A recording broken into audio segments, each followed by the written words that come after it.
श्री गणेशाय नमः. श्री प्रभु रामचंद्राय नमः. नमो सद्गुरो सजनार्दना जनीवनी समान परिपूर्ण सच्चिदानंदा चिंतना सेव सज्जना सुरवर्या. श्री गणेशाला वंदन करून प्रभू रामचंद्राचं स्मरण आणि सद्गुरूशी शरण जाऊन व्यतीत अनुसंधान आहे. या ठिकाणी असणाऱ्या शेवटचा आणि असणारं 7वं कांड आहे त्या ठिकाणी उत्तरकांड.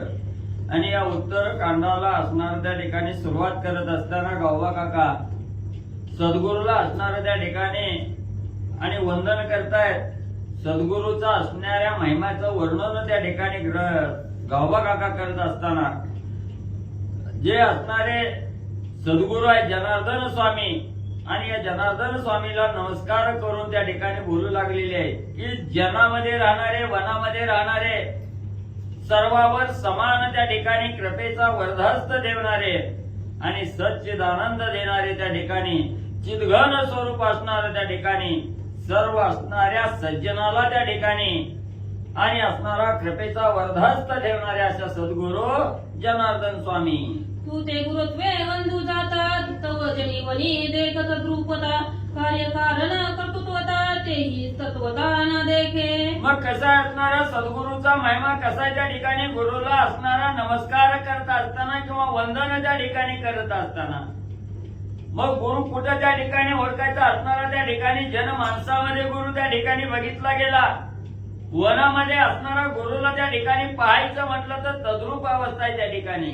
सद्गुरू डोळ्यानं त्या ठिकाणी दिसत नाहीत कारण अदृश्य राहून असणारा कृपेचा वरदहस्त करणारे आणि आपलं असणारं कार्य करून कारण विरहित त्या ठिकाणी राहणारे कर्तृत्व त्या ठिकाणी जनासमोर न प्रगट करता असणारं कर्तृत्व त्या ठिकाणी दाखवणारे असे असणारे त्या ठिकाणी जनार्दन स्वामी. ऐसे निज स्वरूप अगाध शंकले उपनिषदादी वेद शेषश्रमला करिता वाद शास्त्रुवाद कुंटला. मग सद्गुरूचा महिमा वर्णन करायचं त्या ठिकाणी म्हटलं गेलं तर असणाऱ्या उपनिषदालाही त्या ठिकाणी करता येत नाही.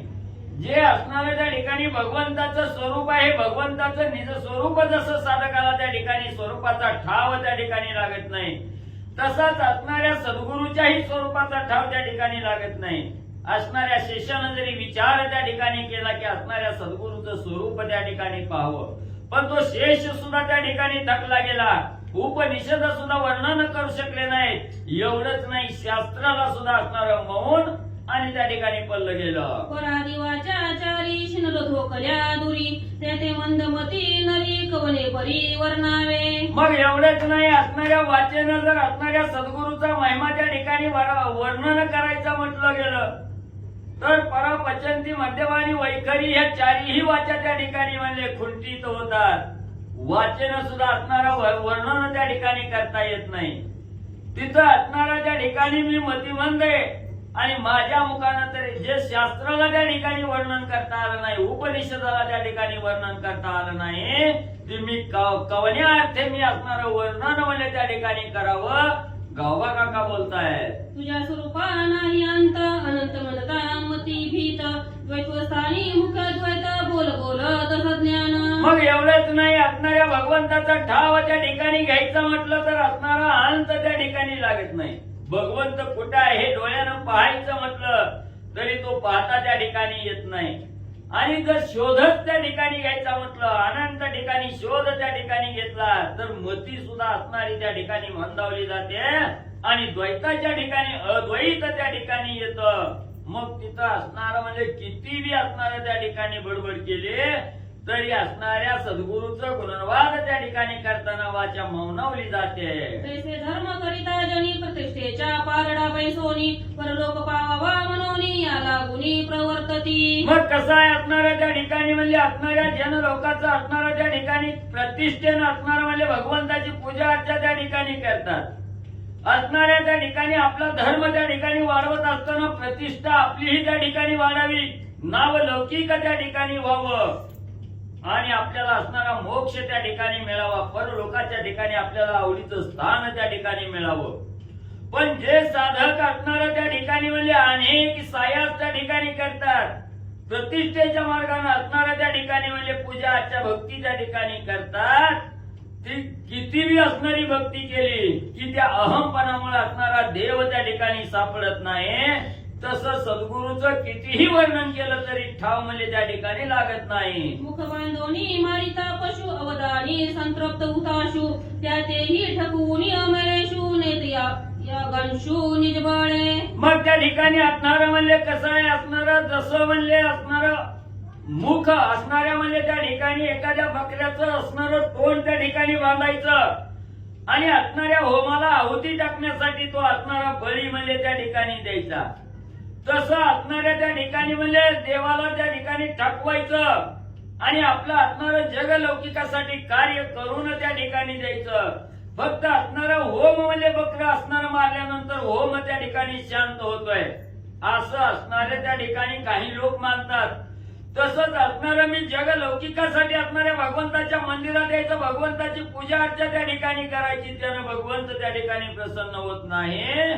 तसं म्हणजे किती विज्ञानी त्या ठिकाणी असला आणि सखोल असणाऱ्या भगवंताचं स्वरूप त्या ठिकाणी पाहायचा विचार केला तर तो भगवंत म्हणजे सापडत नाही. या लागी जी परस्परा गुणातीता निर्विकारा तुझ्या स्वरूपाच्या आकारा न देखो विचारा शास्त्र मते.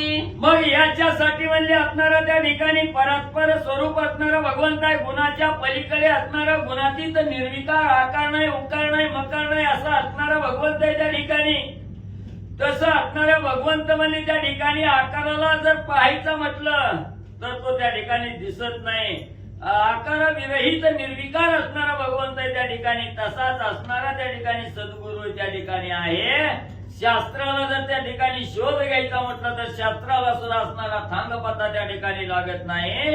एवढं महान स्वरूप असणाऱ्या त्या ठिकाणी सद्गुरूचं आहे. स्वरूपा सावत रुची उपमा काय कारण सांगा मा हे वचने कोणी म्हणे क्षमा सज्जन हो तुम्ही करावी. कसं आहे म्हणजे एखादं असणारं बी त्या ठिकाणी टाकावं, त्या बियापासून म्हणजे असणारं वृक्ष त्या ठिकाणी निर्माण व्हावा आणि त्याच वृक्षाला परत म्हणजे त्याच वृक्षाचं बी टाकायचं, नवीन वृक्ष त्या ठिकाणी तयार करायचं. त्या झाडाला जसं झाडाचीच उपमा त्या ठिकाणी देतात तसं असणाऱ्या सद्गुरूला सुद्धा म्हणजे त्या ठिकाणी दुसरी उपमाच त्या ठिकाणी द्यायला येत नाही. म्हणून असणाऱ्या सद्गुरूचा महिमा त्या ठिकाणी वर्णन करायचा म्हटलं गेलं तर मावाच्या मौनावली जाते. म्हणून असणारे त्या ठिकाणी श्रोते मंडळीनो भगवंताचं स्वरूप त्या ठिकाणी तुमच्या समोर सांगत असताना, सद्गुरूचं स्वरूप त्या ठिकाणी सांगत असताना माझी वाचाही मौनावली गेली, माझी मती मंद त्या ठिकाणी झाली. म्हणून सज्जन हो तुम्ही असणारी श्रोते मंडळीनो मला क्षमा करावे. गावबा काका बोलताय. तुम्ही सुखार्न वाचे पार ब्रह्म राष्ट्राधार ब्रह्मा ब्रह्म हे तुम्ही सदार ब्रह्म हा उद्गार पै तुमचा. मग म्हणजे त्या ठिकाणी असणारं म्हणजे तुम्ही कसं येत असणार त्या या बहुरूपी संसार सागरामध्ये त्या ठिकाणी तरत जात असताना त्या साधकाला असणारा आधार देणारे आणि असणारा त्या ठिकाणी भ्रमी पूर्ण या असणाऱ्या सृष्टीमध्ये ब्रह्म स्वरूप त्या ठिकाणी धारण करून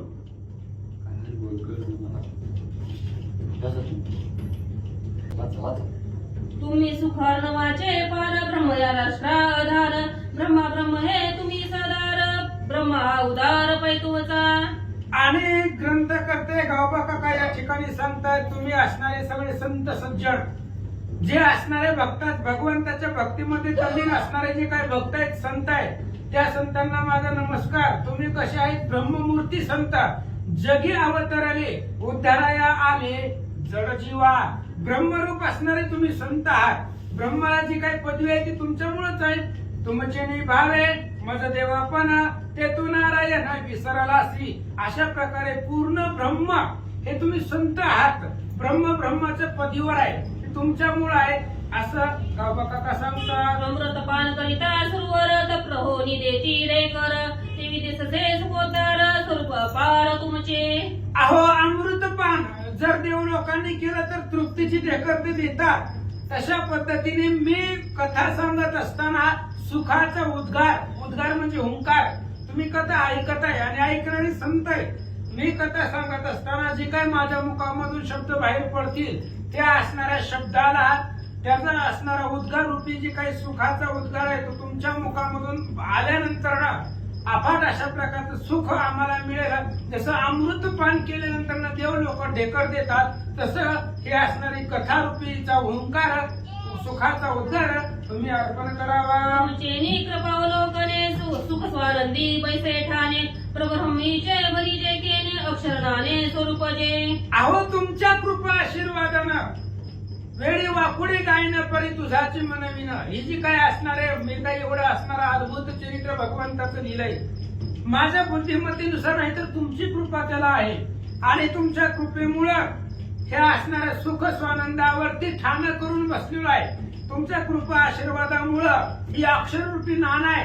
आणि ही असणारं अक्षररूपी नाणं जे असणारं अक्षर भगवंताच्या स्वरूपापर्यंत नेऊन पोचवतं हे अक्षररूपी असणारी कथा तुमच्या कृपेमुळं हे असणारी परिपूर्ण करतोय असं गावबा काका सांगतात. स्वरूपापाशी तरुची उपमा घडे सेवदावया सामर्थ्य थोकडे परी तुमचे कृपा इजेडे शब्द गोकडे बोलत असे. अहो तुमची कृपा आहे. मी जे काय बोलतोय ते माझ्या असणाऱ्या बुद्धिमत्तेने बोलत नाही. मी बोबडं बोलतोय.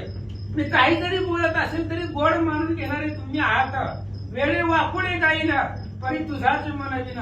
कसं जरी बोलत असले माझे असणारे बोबडे असले तरी सुद्धा ती तुमची कृपा आहे. तुमच्या सर्व संत सज्जनाची कृपा झाल्यामुळं तुमचा वरदहस्त मिळाल्यामुळं हे वेळे वाकुडे बोलून हे असणारी भगवंताचे चरित्र जगतापुढे मांडण्याचा प्रयत्न करतोय गावबा काका सांगतात. तरुच्या ठाई मूळ शाखा त्वचा जळ तोच विस्तार मायेचा सगळ उखरी वासे मृगजळ ते सगळ सूर्यरश्मीचे. आणि तुम्ही तुमचं जे स्वरूप आहे साधू सज्जनाचं त्या स्वरूपाला झाडाची उपमा देता येत नाही का. झाडाच्या ठिकाणी असणारे मूळ पाहिले गेलं तर शाखा आहे.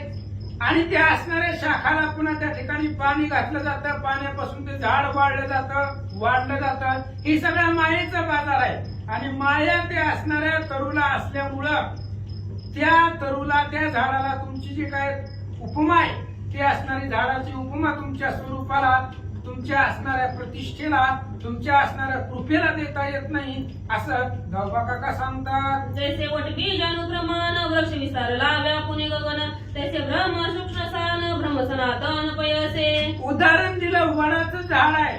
झाड लावत असताना त्याचं मूळ बी आहे.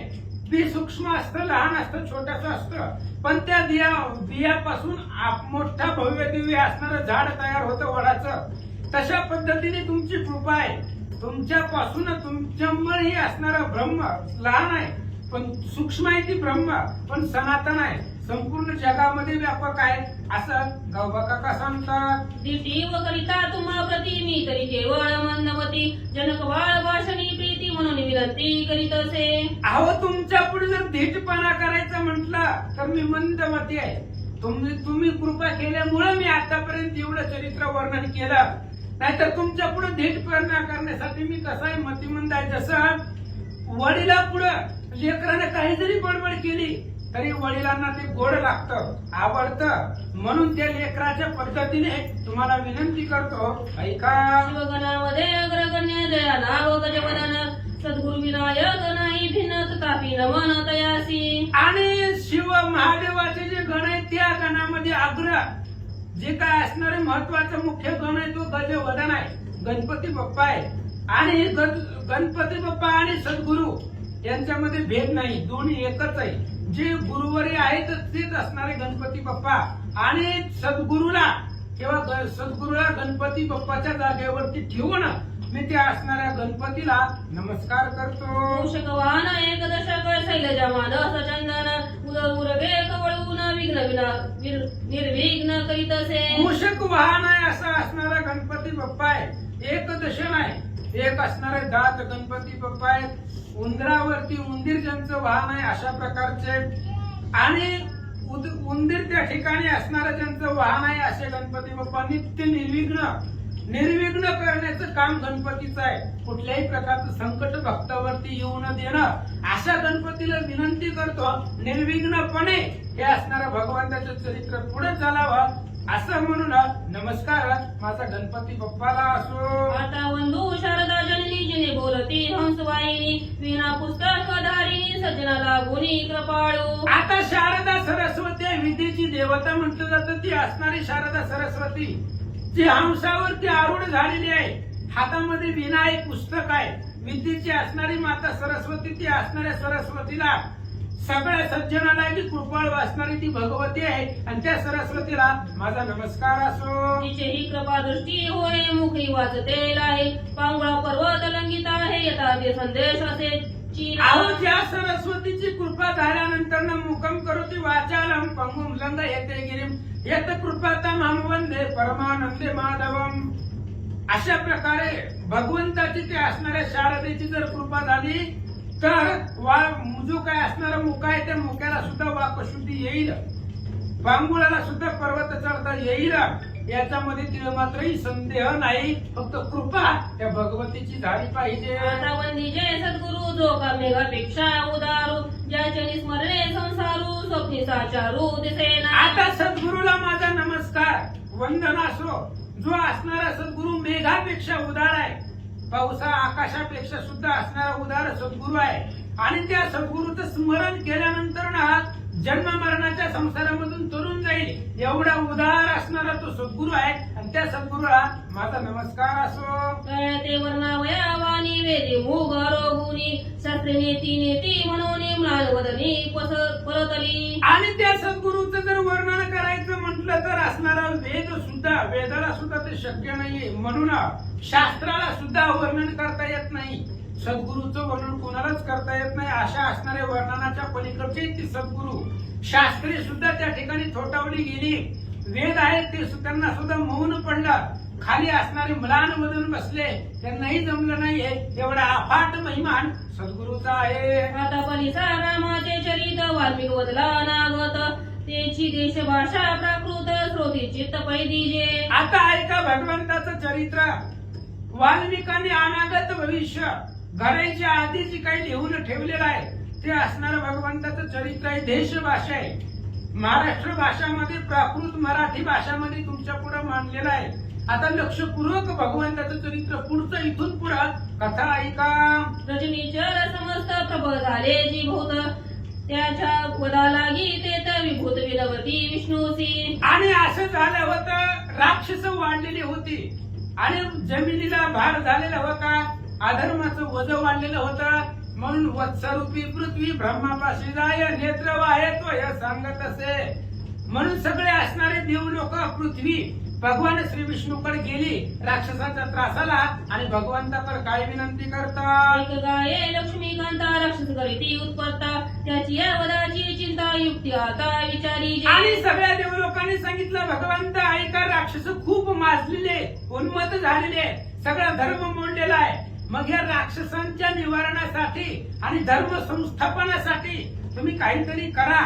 म्हणून अशा प्रकारची विनंती भगवंताची देवलोक करतात. बोले रमा रमना निरवी कोळी अवतरेन तुम्ही व्हावे वानरगण रक्ष दळण करावया. मग भगवान श्री विष्णूंनी सांगितलं हे बघा, माझे एकट्याच काम नाही, आपण सगळे मिळून ते कार्य करू. मी स्वतः सूर्यवंशामध्ये अवतार घेणार आहे आणि तुम्ही सगळे वानर व्हा. तुम्ही आम्ही मिळून सगळं असणाऱ्या दैत्यांना मारू आणि जे काही धर्म आहे धर्म वाढवू. अशा प्रकारे भगवंत देवलोकांना सांगतात. ऐसा करुणी विचारत वाटवले पुरुत्तर होईल कौशल्य कुमार ऐसा निर्धार पै केला. भगवंताने सांगितलं मी सुद्धा अवतार घेतो, तुम्हीही चला, आपण सगळे मिळून देवकार्य करू, सगळ्या असणाऱ्या भक्ताचं रक्षण करू. मग भगवंताला आठवलं पूर्वी असणाऱ्या कौशल्याच्या आणि दशरथाच्या पोटाला आपण यायचं, त्यांच्या असणाऱ्या त्यांची संतती व्हायचं, हा आपला पूर्वीचा निर्धार होता. ते भगवंताला आठवलं, काय करतात. उपजोनी सूर्यवंशी ख्याती केली अतिशयसी ते सांगेल सकळकीचे सावकाशी अवधारा. मग भगवंताने लगेच देव लोकांच्या विनंतीला मान दिला. सूर्यवंशामध्ये दशरथजी आणि कौशल्याच्या पोटाला जन्म घेतला. जन्मल्यानंतर अवतरित झाल्यानंतर भगवंतानं अफाट ख्याती केली जी आपण कालपर्यंत ऐकली. आणि त्या ख्यातीचं वर्णन आता शॉर्टकट मध्ये सांगतो, ऐका. याग सिद्ध केला ताटका सुबाहू मारिला मारीच बाण पिछे उडविला भयतनयेचा केला उद्धार. ब्रह्मतनयेचा उद्धार केला. अशी असणारी पुन्हा काय केलं भगवंतानं, विश्वामित्राचा असणार जे काही गुरु आहे त्या गुरुचा याग पूर्ण केला.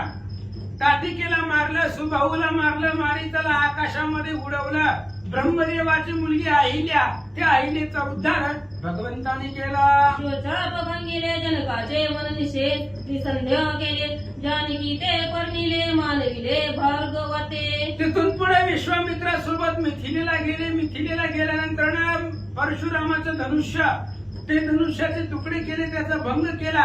जनकाच्या मनामध्ये संदेह होता, हे धनुष्य कुणाला उचलेल का नाही, अशा प्रकारचा संदेह भगवंतांनी घालवला आणि सीतेबरोबर रामचंद्रांनी लग्न केलं. पुढे काय केलं ऐका. वनवास सेविला त्रिशर खरदूषण मारिला सुरपणखे अपमान केला मावेचा वदिला मृगते ते आणि पुन्हा ते धनुष्य तोडल्यानंतर सीतेबरोबर लग्न केलं. पुन्हा वनवासाला गेले. वनवासाला गेल्यानंतर ना जनस्थानाच्या ठिकाणी खरदूषण त्रिशरा अधिक 14,000 सर्वांना राक्षसांना मारलं. शूर्पणखीचं नाक आणि कान लक्ष्मणाने कापलं, तिचा अपमान केला. जे काही मायेचं हरिण होतं त्या मायेचा हरणाचा वध केला. पुढे निघाले. जनक जननी जनक नंदिनी ते चोरिली राक्षस येऊनी तिचे शुद्धी लागी बंधू दोन्ही मनोपवान लंगिते झाले. जगाची जननी असणारी जगदंबा सीता आहे आणि त्या सीतेचं असणारं हरण राजा रावणानं केलं. तिला उचलून घेऊन गेला आणि त्या सीतेच्या शुद्धीसाठी रामचंद्र आणि लक्ष्मण वन उपवनामध्ये हिंडू लागले. वायुपुत्र भेटला त्याने सुग्रीव मित्र केला मग बाणे केवाळी वधीला राज्य स्थापिला सुग्रीव सीतेच्या शुद्धीला जात असताना पुढे हनुमंतरायाची भेट झाली. हनुमंताची भेट झाली. त्या हनुमंतानं सुग्रीवाची आणि रामाची भेट करून दिली. दोघे एकमेकाचे मित्र झाले आणि मित्राचं कार्य साधण्यासाठी रामचंद्रांनी वालीला मारलं. किष्किंधेचं राज्य सुग्रीवाला दिलं. सीता शुद्धीसाठी वानर पाठवला वायुकुमार त्याने लंका जाळून सत्वर राक्षस मान पै केला. मग सीतेची शुद्धी करण्यासाठी वानर पाठवलं. दक्षिणेला जे पाठवले त्याच्यामध्ये हनुमानजी होते. हनुमान लंकेमध्ये गेले. लंकेमध्ये गेल्यानंतर लंका जाळून टाकली, राक्षसांना मार दिला आणि हनुमान सीता शुद्धी घेऊन माघारी आले. आणि बंधू शरणाला तयाचा अंगीकार केला शिव सेतू बांधिला मग पावलाच वेळ गेली. शत्रूचा बंधू बिभीषण शरण आले. शरण आल्यानंतर ना बिभीषणाला भगवंताने आपलंस केलं. पुढे ते असणाऱ्या समुद्रावरती दगडाचा पूल बांधला, सेतुबंधन केला आणि लंकेमध्ये सुवेळा पर्वतापर्यंत जाऊन पोहोचले. शिष्टाई पाठवला वानर लंकेश मानीचं उत्तर शिष्टाई पाठवला वानर लंकेचं मानीचं उत्तर मोक कोपारूढ रघुवीर काय विचार करीत झाला. भगवंताने विचार केला एकाच्या अपराधासाठी सगळ्या सृष्टीला सगळ्या राक्षसांना कशाला मारायचं, म्हणून शिष्टाईसाठी अंगदाला पाठवलं. ती शिष्टाई रावणानं मान्य केली नाही. मग भगवंताला राग आला, युद्धाला सुरुवात केली. समस्त प्रधान मारिले इंद्रजितादी सूत संहारिले कुंभकर्णाची नवटीले रावण वधिले कुळासहित. मग रावणानं ऐकलं नाही मुळे रामचंद्राला राग आला. सगळे प्रधान मारली, इंद्रजिता सहित रावणाची पोरं मारली. सगळ्या राक्षस कुळाचा वध केल्यानंतर ना कुंभकर्णाला मारला, इंद्रजिताला मारला आणि शेवटी राजा रावणाला भगवंताने मारून टाकला. राजा दिले हरिबंधूसी आपण निघाले अयोध्येसी जनकी लक्ष्मण वानरेसी पितृपुरीसी पावले. पुन्हा विभीषण जो शरण आलेला होता त्या विभीषणाला लंकेचं राज्य दिलं. त्याला लंकेवरच्या राजगादीवरती अभिषेक केला. भगवान परमात्मा सीता लक्ष्मणजी सगळ्या वानर सोबत घेऊन अयोध्येला आले आणि अयोध्येला आल्यानंतर पुन्हा रामचंद्राचा राज्याभिषेक झाला. भेटले बंधू भरतासी सुखी केले समस्तासी अयोध्या जन मानसी कर उल्हास पावले. अयोध्येला येत असताना सगळ्यांना भेटी देत देत भगवान परमात्मा आले. आल्यानंतर भरताला भेटले. भरताला आनंद वाटला. अयोध्येमधल्या प्रत्येक नारी नर भगवंत भेटले. सगळ्यांना उल्हास झाला, आनंद वाटला. ऐका, समस्तांचे मनी होते वशिष्ठाचे नियमते राजा अंगीकारले रघुनाथे धर्मस्थापने ते सगळ्याच्या मनामध्ये होतं की आता रामचंद्राने अयोध्येचं राज्य स्वीकारावं आणि वशिष्ठ महाराजांनी भगवान श्रीरामचंद्राचा अयोध्येच्या राजगादीच्या सिंहासनावरती रामचंद्राचा अभिषेक केला. अयोध्येचे राजा भगवंत झाले. वानरा समस्ता ज्ञा झाली बिभीषण सुग्रीव भोहा वडिली विभीषण सुग्रीवा बहुडावणी दिदली मग हनुमंता प्रति मंजुळी बोले मैथिली कांत तो. आणि मग सगळ्या वानराला आपापल्या ठिकाणी मान सन्मान भगवंतांनी दिला. प्रत्येक वानराला आपापल्या ठिकाणी पाठवलं. विभीषण आणि राजा सुग्रीव या दोघांनाही वानरांना आपापल्या बिभीषणाला लंकेला पाठवलं, सुग्रीवाला किष्किंधेला पाठवलं, हनुमंताला रामचंद्रांनी जवळ बोलवलं आणि हनुमंताला प्रेमानं मंजुळवाणीनं रामचंद्र काय बोलतात? वायुपुत्रा तुझा उपकारू मज श्रीरामा झाला थोरू सोन फिटे साचारू नाना अवतारू धरिताही. रामचंद्र सांगू लागले, हनुमंता जर विचार केला तर तुमचे उपकार माझ्यावरती खूप आहेत. अनेक अनंत अवतार जरी घेतले तरी या अवतारातली तुमचे उपकार फिटणं शक्य नाहीये. एवढे अनेक उपकार तुमचे माझ्यावरती आहेत. रामचंद्र सांगतात, तुझा आठविता महिमा मज श्रम होतसे श्रीरामा ते चित्रांची काय सीमा अगौतमा वायू. अहो हनुमंता, एवढे तुमचे माझ्या वरती उपकार आहे. तुमचे एक एक कर्म जरी ऐकलं, एक एका कार्याची जरी आठवण झाली तरी सुद्धा खूप श्रम होतोय अंतकरणाला. एवढं असणारं सगळं परिश्रम तुम्ही केलेला आहे असं रामचंद्र सांगतात. वायुपुत्रा तुझी थोरी उपमे वीर नाही धरित्री वीरची अंडा माझारी तुळरे सरी न पवे. हनुमंतराया, तुमचा उपकार आणि त्या असणाऱ्या तुमच्या उपकाराचा प्रतिउपकार तुमचं उपमाच नाही जगामध्ये. ह्या संपूर्ण विश्वामध्ये ब्रह्मांडामध्ये तुमच्यासारखा योद्धा आहे असं सांगणंच शक्य नाही, कारण तुमची बराबरी जगतामध्ये कोणाबरोबरच होत नाही. रामचंद्र बोलतात, ऐसे तू गादा तुझं मत नाही भेद याही बोलचा विषद वाटे सुबुद्ध माझे मनी. अहो हनुमंतराया, अशा प्रकारचा आघात कर्तव्य तुमचं आहे. तुमच्यात आणि माझ्यामध्ये भेदच नाही. आपण दोघं एकच आहोत. हे बोलणं सुद्धा विशुद्ध आहे का? ऐका, तू साक्षात रुद्राचा अवतार ब्रह्मादिका न कळे पार परी काही तुझं कार्य प्रकार असे साचार सांगणे. हनुमंतराया, साक्षात रुद्राचा अवतार तुम्ही आहे. हनुमान रुद्राचा अवतार, रुद्रत्वची स्वय शंकर उभय ध्येय श्रीरामचंद्र रूपे साचार अद्वय. साक्षात महादेवाचे अवतार असणारे तुम्ही आहेत. तुमची उपमा या जगतामध्ये कोणाला देता येत नाही. असो, एक तुमच्याकडे काम आहे, कार्य आहे, एवढं सांगतो ऐका. हो हनुमंत म्हणे श्रीरामा तुझं सांगणे उरले आम्हा परी एकापेक्षा पुरुषोत्तमा असे ते महिमा सांगेन. त्यावेळेस हनुमंत रामचंद्र बोलत असताना हनुमंताने सांगितलं, भगवंता, एक अपेक्षा आहे माझ्या अंतःकरणामध्ये. एक मागणं तुम्हाला मागायचं, वरदान मागायचं आहे. तुम्ही तुमचं कार्य सांगा ते करू, पण त्याच्या आधी माझं बोलणं ऐका. हनुमानजी बोलतात, रघुनाथ कथा श्रवणी रघुनाथ नाम वदनी रघुनाथ मूर्ती ध्यानी चित्त रघुनंदनी असावे. हनुमंत सांगू लागले, रामा, तुम्ही कोणतंही कार्य द्या, ते कार्य परिपूर्ण करीन, पण माझ्या जीवनामध्ये माझ्या कानावरती रामचंद्राचं चरित्र पडावं. दुसरं माझ्या कानाला काही सुद्धा ऐकायला येऊ नये. मुखामध्ये सदा नामघोष करू हरिकथा तिने सदा चित्त समाधान. मुखामध्ये रामनामच असायला पाहिजे. एवढंच नाही तर सर्व इंद्रियाच्या काही रामकुंदला तुझे देई. माझ्या हृदयामध्ये तुमचीच मूर्ती असावी आणि माझं चित्त रामचंद्राच्या तुमच्याच नावावरती तल्लीन असावं, एवढंच माझं मागणं आहे. हनुमंत बोलतात, रघुनंदनी असावे मन रघुनंदनी इंद्रिय प्राण रघुनाथ आत्मा होऊन परिपूर्ण जाण असावे. तुमच्या चरणावरती माझं मन असावं, तुमच्या नामावरती माझं मन असावं, माझं असणारं सगळं इंद्रियच तुम्ही त्या ठिकाणी असावं. एवढंच नाही तर माझा आत्मा, माझ्या हृदयामध्ये आत्मा म्हणून तुम्ही, माझा आत्माच तुम्ही आहे असं हनुमानजी बोलतात. तेथे होईल श्रीराम कीर्तन तेथे व्हावे माझे आगमन याची मागणे जाण कृपा करून मज द्यावे. भगवंता, जिथं जिथं तुमचं चरित्र पृथ्वी तलावरती जगामध्ये कुठेही असेल, तुमचं रामायण ज्या ज्या ठिकाणी आहे तिथं तिथं माझं आगमन व्हावं, त्या त्या ठिकाणी मी जावं, एवढंच तुम्हाला मागायचं आहे असं हनुमानजी बोलतात. सांजनी गर्भरत्ने रामप्राथिला मंजुळ वचने पुढती म्हणे हे जितेने कृपा करणे कृपाळू. अशा प्रकारे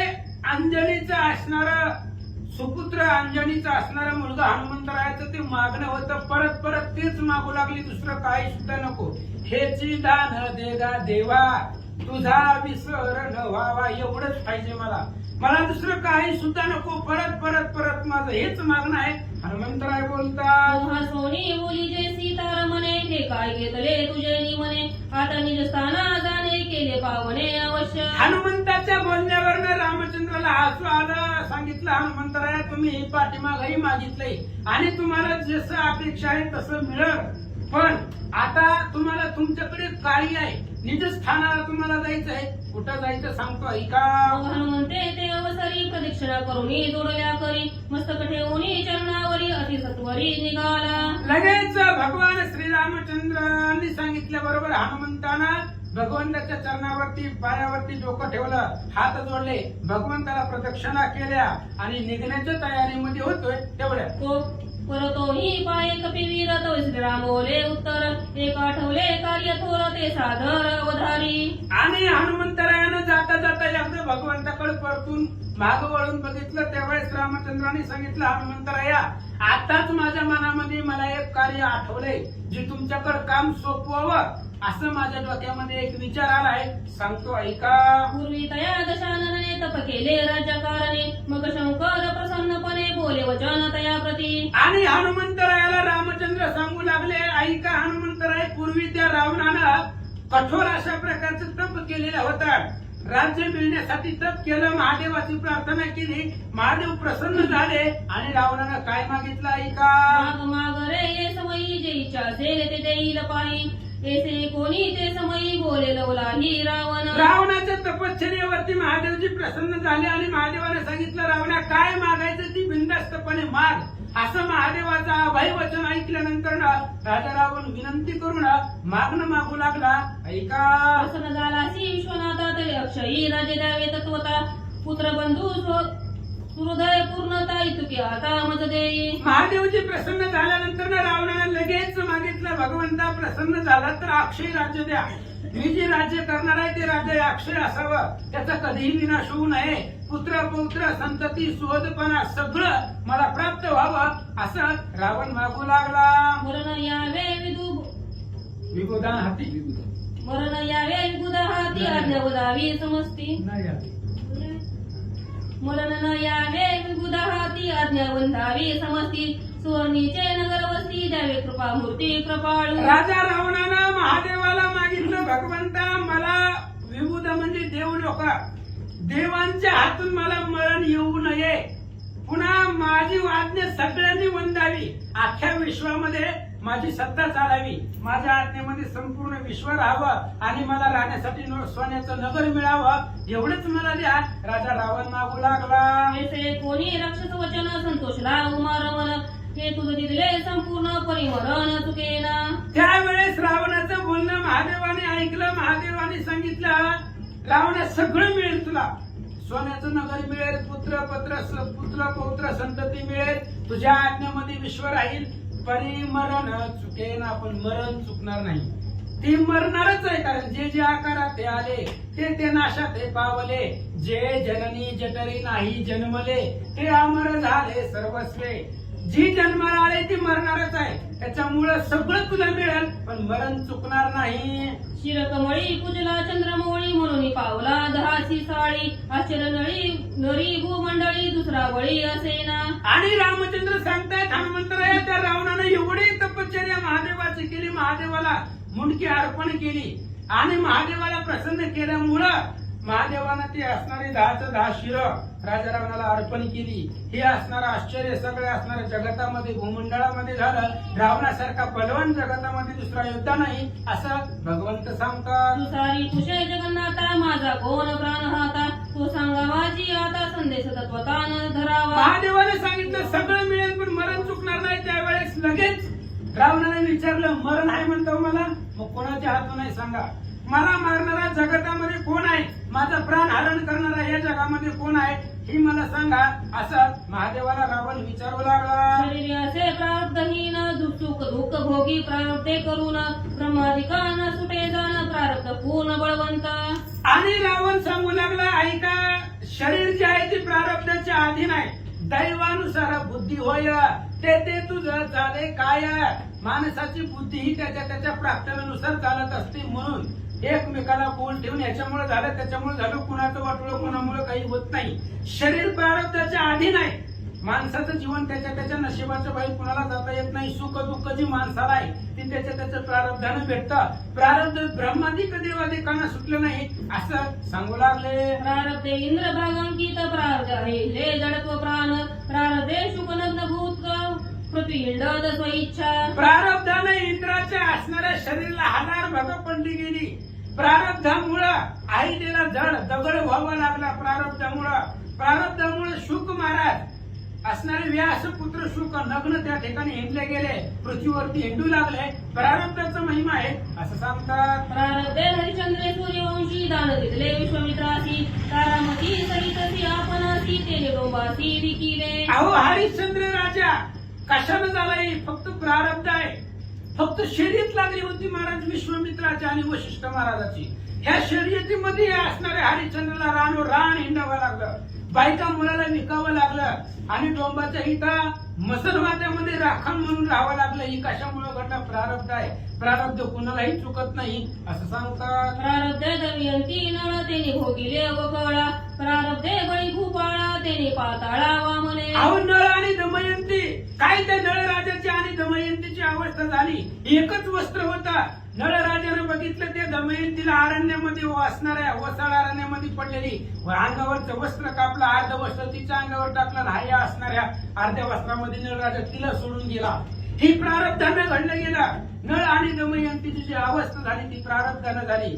प्रारब्धाने त्या ठिकाणी बळीला पाताळामध्ये घातलं गेलं. प्रारब्धाचंच कर्म आहे असं सांगू लागले. प्रारब्धे श्री वामनासी तर्पण परियेसी प्रारब्धे निचत्वतयासी यासी भूमीसी तीन पावजे. प्रारब्ध आहे. आता वामन म्हणजे भगवान श्री विष्णू आहेत ते, आणि त्या असणाऱ्या भगवंताला सुद्धा प्रारब्ध चुकलं नाही. बटू वामन त्या ठिकाणी व्हावं लागलं आणि अतिशय नीच काम म्हणजे काय? द्वारपाळ. बळीच्या दरवाजामध्ये द्वारपाळ म्हणून वामनाला राहावं लागलं. अशा प्रकारे प्रारब्ध देवाधिक ब्रह्माधिकांना सुद्धा सुटलं नाही असं रावण महादेवाला सांगतो. श्री गणेशाय नमः, श्री सरस्वती नमः, श्री प्रभू रामचंद्राय नमः. प्रारब्धे श्री वामनासी बरोबर आहे का? प्रारब्धे श्री वामनासी पुजटपणा करियेसी प्रारब्धे निजत्वत्यासी याची भूमीसी तीन पावले. झाली होती ती. प्रारब्धाचा थोरा गाता सृष्टी करताना सोडिता सरस्वतीची दे कोणी भ्रांत प्राकर्त ते कवने कळे. असो पांडुरंगा कोर प्रथम दुसरे चरण संतांच्या त्यांच्या कृपा आशीर्वादाने कथित विस्तार बाबाजी सद्गुरू दस्तू का बसलेले सर्व श्रोते मंडळी साधू संत यांना साष्टांगपणे कर्तृ कथेला सुरुवात करते. अनुसंधान प्रारब्ध कोणाशी टळेना प्रारब्धाशी आयशी देणं झाले पांड कृष्ण साहे पांडवाशी तरी ते भोगिती नष्ट केली अशी. प्रारब्ध कोणाला टळ नाही. प्रारब्धाने असणारा ब्रह्मदेव त्यांनी 4 खाली लक्ष 84 निर्माण केली, पण तो ब्रह्मदेव सुद्धा आपल्या स्वतःच्या मुलीच्या पाठीमाग पळाला.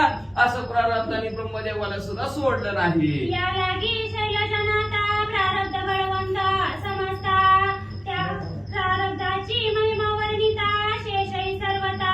याच्यासाठी प्रारब्ध अतिशय बळवंत आहे. जसं आपलं गावरान गाईचं वासरू सोडल्याबरोबर आपल्या गायीकडेच जावं, तसं प्रारब्ध आपल्याकडेच येतं. वाढली होत नाही, कुणाकडे कुणाचं येत नाही, जात नाही. अशा प्रकारचं असणारं प्रारब्ध आहे. अतिशय बळवंत प्रारब्धाचा महिमा जर वर्णन करायचं म्हणलं तर शेष सुद्धा वर्णन करून करून थांबला. न कळे विष्णूचे अवतार, न कळे समुद्राचा पार, न कळे आकाशाचा विस्तार, न कळे ईश्वराचा महिमाच कधी कळू शकणार नाही. का तर हरी अनंत, हरी कथा अनंत, अनंत भगवंताचे अवतार आहेत. त्याच्यात असणारा 19वा अवतार प्रभू रामचंद्राचा सांगतात भागवताप्रमाणे 24 अवतारापैकी.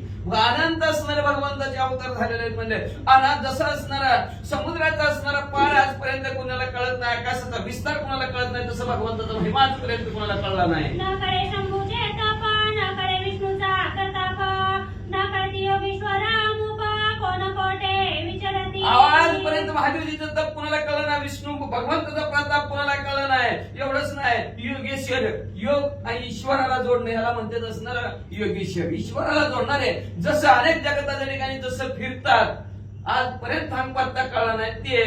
न कळे ध्रुवाची थोरी, न कळे पंडिताची चतुरी, न कळे हा काम वैरी कोण अवसरी उगी. आजपर्यंत असणार 5 वर्षाचा ध्रुवबाळा, पण त्या ध्रुवबाळाची थोडी कुणाला कळली नाही. पंडित असणारा त्याला पंडित त्यालाच म्हणते ज्याच्या बुद्धीचे ठिकाणी अतिशय तल्लक असतं. असं पंडिताची चतुरी आजपर्यंत कुणाला कळलं नाही.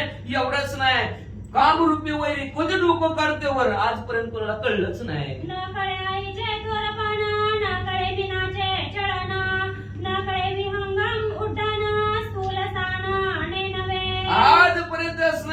पृथ्वीचं थोड पण कोणालाच कळलं नाही म्हणजे एवढंच नाही चित्ताच असणार चित्त कोणाचं कसं आहे हे कळलंच नाही आणि ज्याचे त्याचं असणारे कर्म एवढं बळवंत आहे एवढं बळवंत आहे थोडं का मोठं आजपर्यंत कोणालाच कळलं नाही न कळे स्त्रियेचे चित्त न कळे कर्म बळवंत न कळे ब्रह्मरेखा लिखित हात आज असणारं जे काय माशाचं तळपण आजपर्यंत कोणाला सुद्धा कळलं नाही म्हणजे मासे असणारं जे काय पक्षाचं उड्डाण आहे ते आजपर्यंत मोठं मारेल का छोटं मारेल कुणाला कळतंय का एखाद्या वेळेस चिमणी भर करणं जाते की नाही हित उडी मारते आजपर्यंत असणारं उड्डाण त्यांचं कधी कळलं नाही आणि स्त्रीच्या चित्तात काय आहे ते आजपर्यंत कधी कळत नाही कुणालाच कळत नाही म्हणजे असणार आणि एवढंच नाही म्हणजे कुणाचं कर्म कसं आहे कळलंच नाही म्हणजे आणि ब्रह्माच्या लेखाने कधी न चुका ब्रह्मदेवाने कपाळावर काय अक्षर टाकलेले ती आजपर्यंत कोणाला वाचता नाही पण आज एक जणाला वाचलं सुद्धा अक्षर भगवंताला वाचता आलेले ती भगवंताचं नामस्मरण चिंतन केलं पण ब्रह्मदेवाचा लिखा आजपर्यंत कपाळीचा कोणाला कळला नाही न कळे श्रीरामाचा महिमा न कळे हनुमंत प्रताप सीमा न कळे नारद कोण्या कर्मा घेऊन विना हिंडत असे अहो प्रभू रामचंद्राचा नामाचा महिमा आजपर्यंत कळला नाही हनुमंतराच्या प्रतापाची सीमा कोणाला कळली नाही म्हणजे एवढंच नाही म्हणजे असणार काय कर्म त्या नारद मुनीनं केलंय असणार गळ्यात विनार ठेवलाय आणि सारखं नारायण नारायण चालू आहे न कळे श्री गुरु आनंद सागर न कळे मेघ कृपण की उदार न कळे शेषे भूमी भार काय निमित्त घेतला अहो जी काय आनंदाचा सागर असणारे गुरु आहेत ते गुरुचा असणारा महिमा सुद्धा आजपर्यंत कोणाला कळणार शाब्दिकाचे काम नाही ते शाब्दिकाचं कामच नाही म्हणजे असणार एवढंच नाही अहो ती ढग म्हणावं असणार कंजूस म्हणावं का उदार म्हणावं अहो कंजूस म्हणावं तर पण हिथं पाऊस पडला आणि आमच्याकडे थेंबर बी नाही मग कसं द्या आज ते काय ढगात असणार कंजूसपणा आणि उदारपणा आजपर्यंत कुणाला कळला नाही एवढंच नाही म्हणजे हे असणारे पृथ्वी डोले शेषाच्या फाण्यावर पृथ्वी डोलते का बरं त्या शेषाने असणाऱ्या पृथ्वी डोक्यावर घेतला असेल आजपर्यंत कळलं नाही या लागी दया सागरा मरण सांगायचे उदारा तरी मानेल वरा निर्धारा करुणा करा कृपानी दे मग असणारं असं हे प्रारब्धाच्या अधीन शरीर आहे म्हणते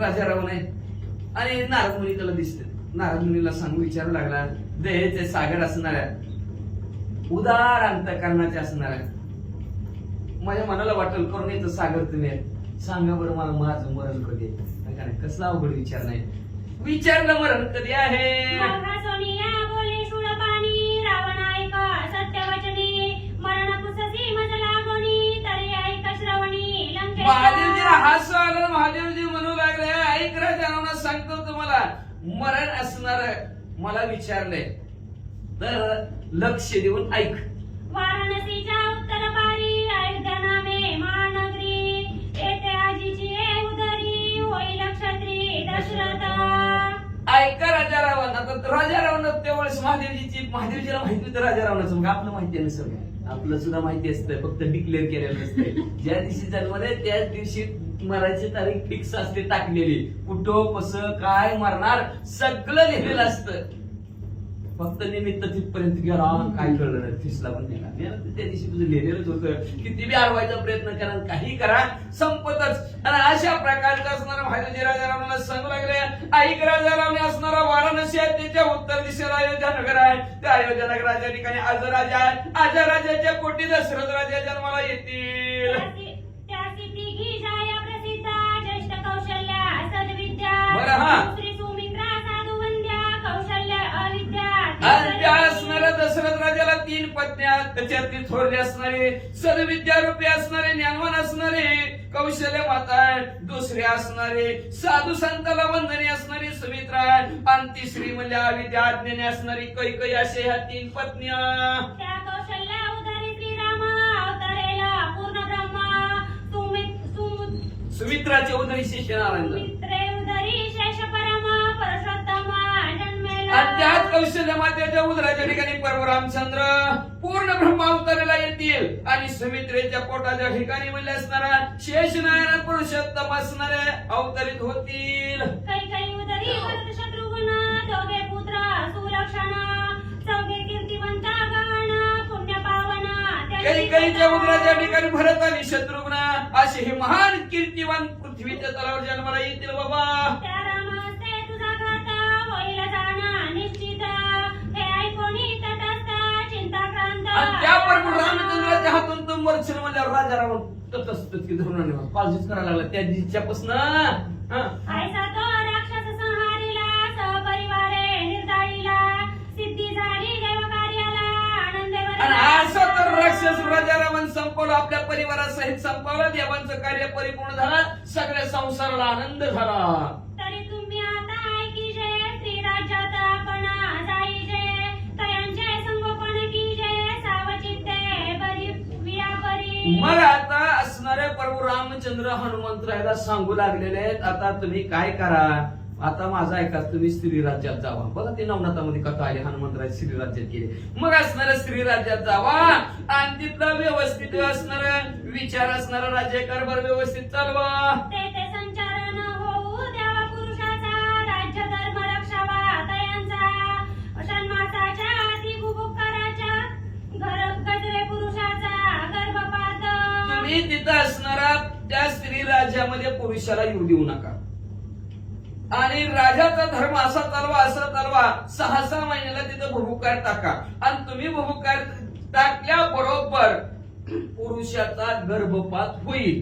ऐसे ते रक्षणासावे कार्य पडलिया ते येते यावे येणे उत्तरे राघवे हनुमान गौरवे आज्ञा. अशा प्रकारे स्त्री राज्याचं रक्षण प्रभू रामचंद्र आणि हनुमंतरायाला सांगितलं. ज्या ज्या वेळेस काम पडेल त्यावेळेस माझ्याकडे तुम्ही बिंदास्त या म्हणले असणारे अशा आज्ञा हनुमंतरायाला प्रभू रामचंद्रांनी दिली. या लागी गावायु सुता कार्य असावे सादरता षण्मासांती तत्वता भुभुकारता.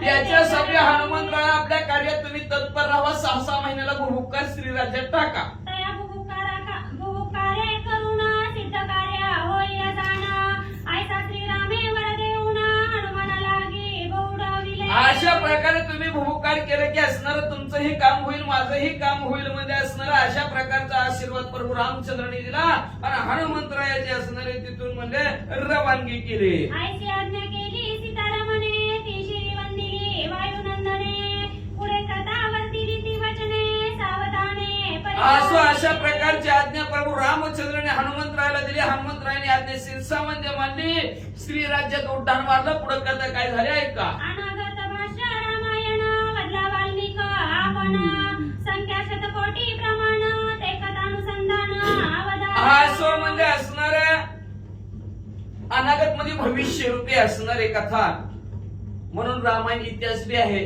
आणि नाटक पण आहे.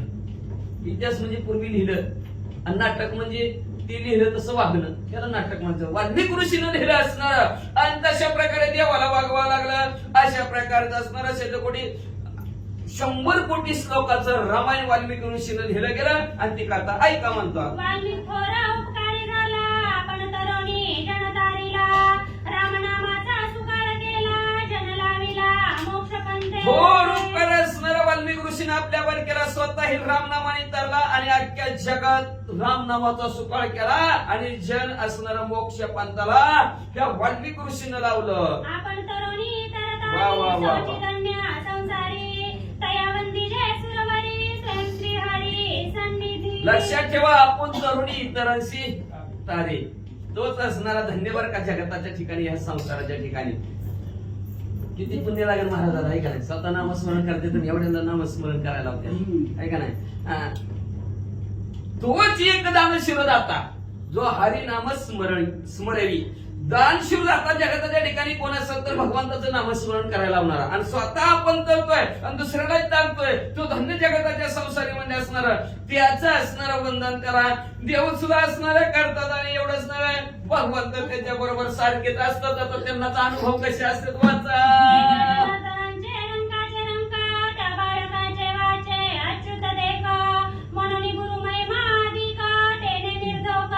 असं मी त्या असणाऱ्या जनार्दन स्वामीच्या सेवकाचा सेवक आहे आणि त्या बाळकाच्या वाचेमध्ये असणार अच्युताचं असणारं चरित्र, त्या भगवंताचं चरित्र, भगवंताचं वर्णन केलं म्हणजे असणार आणि गुरुचा महिमा अधिक आहे, भरपूर असणार बरं का. बहुत उदड धरीत आली काय तरी तीस कामधेनू म्हणून बहुत असणार भला मोठा संतांचा तो महिमा बहुदुर्गम. शाब्दिकाचे काम नाही, ते असं गुरुचा महिमा आहे. तर निर्दोष असणार आमचे वाण म्हणून त्या सद्गुरूच्या कृपेने तुमच्या समोर मांडा म्हणतात. स्वस्ति श्री भगवंत रामायणे उत्तरकांडे एकाकांडे